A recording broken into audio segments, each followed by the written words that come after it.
I'm a huge fan of the Kriss Vector. When the rifle was first introduced, I was on the waiting list to be one of the first people to have one. Then they came out with the pistol version, and I liked the rifle so much that I picked up a pistol too.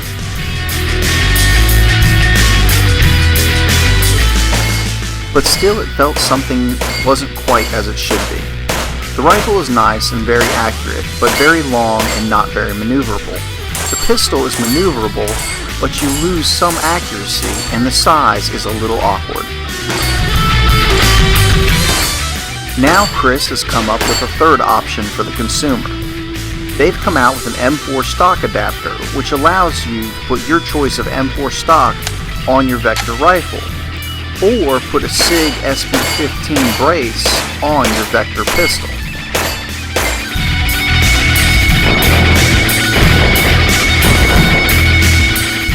The Kriss Vector with the pistol stabilizing brace gets you much closer to how the Kriss is intended to be. I'd say that I prefer it over the rifle or the pistol. Now, is it as good as an SBR? Well, no, of course not. It's a pistol with a brace on it, not an SBR.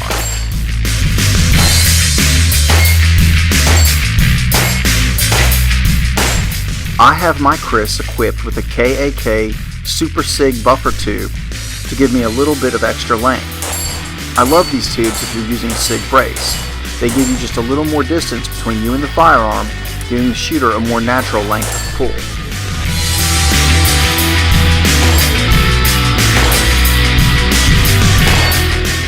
They also have a collet on them that holds the brace in place, and if you like, KAK also sells a length of adjustment kit so you can really dial in the length of pull that you want. Really nice quality product. I strongly recommend one of these tubes on any firearm you're going to put a Sig brace on.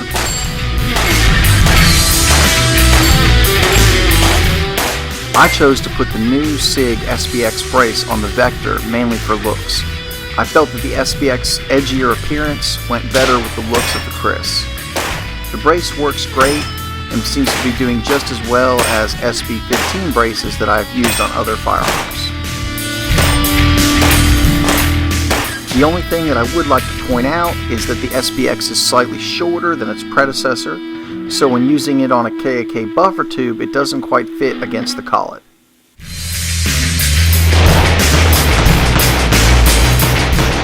Now that being said, one change Sig made to this version is that the tube on the brace that goes around the buffer tube now has a backing on it, whereas on the SB15, the buffer tube can go straight through the brace. So you can use it on the KAK buffer tube with the same results.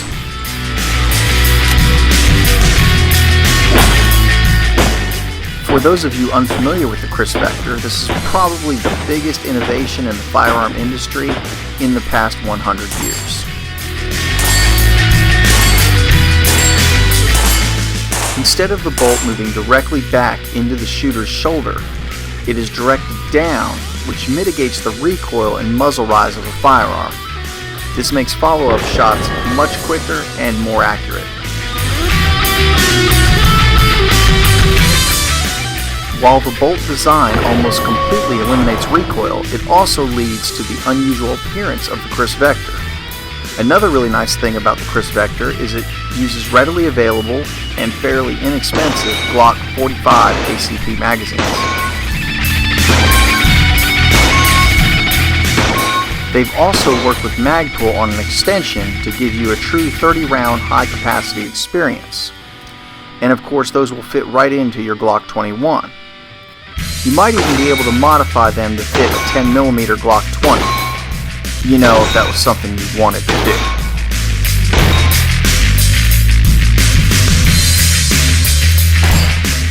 Shooting the Vector with the pistol stabilizing brace is a new and slightly different experience from the other incarnations.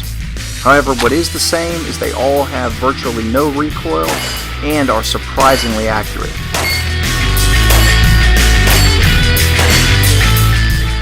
Changing the Kriss rifle over to the M4 adapter is quite easy. Now, if you want to convert the pistol version of the Vector over, it's a bit more complicated, but we're going to have a video up showing you how to do it shortly.